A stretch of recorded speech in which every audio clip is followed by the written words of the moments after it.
Hello guys, I'm back! Mabilisang luto lang ang ginawa namin sa native na ito guys. Ang dami-dami nilang uli oh. Sila nga pala yung umuli guys. Shout out sa mga tropa nating taga Wolfribo. Ang dami-dami. Alam talaga nila kung saan nila dadalhin pag may ganitong huli. Siyempre kay chef.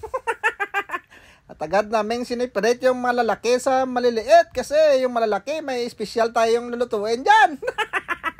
Yung maliliit iulam natin kasi hapon na. At babalik pa raw sila ng manguha ulit. At pagtapos naming nilinisan, nilagyan na ng asin at ipiprito na yan, agad-agad. Ayan na, pininrito na. Yung 4 na ulo nasa kabila, yung isa sa kabila. Hindi yata naka-attend ng practice. Yan ang napapala mo, sige ka absent. At agad na nag-plating si chef. Matik. Kain tayo guys, luto na.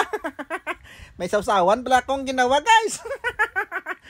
Masarap talaga tong hito kahit iprito guys. May natural flavor talaga.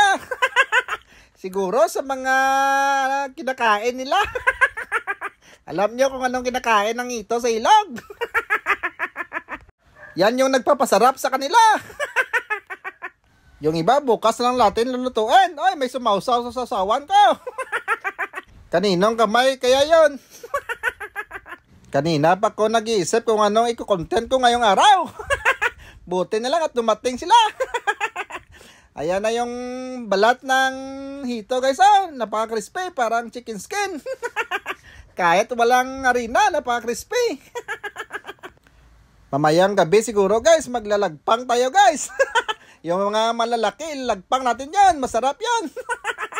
Masarap yung sabaw ng hito na native kapag nilagpang. Kapo, nagluto tayo hito rin. Kaso, cultured yun. Pero parang mas masarap to ngayon. Kasi native to. Oy, tres si chef. Kasama ko nga pala yung mga atapadoy na nanguha ng hito guys. Oy, may umagaw ng pagkain ng chef. Mukhang galit si chef. Ikaw pa naman agawan ng paborito mong pagkain. Di ka ba magagalit? Huwag ka ngang paipal dyan. I-comment nyo nga kung ano tawag sa inyo dyan. Sa amin, Taiwan.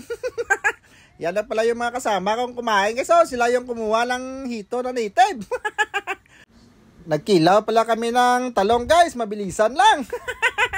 At saka yung itlog ng hito. Andyan po. At may hito pa pala natira kapon. Hito-hito ng kinakain namin ngayon. Hanggang dito na lang. Bye-bye.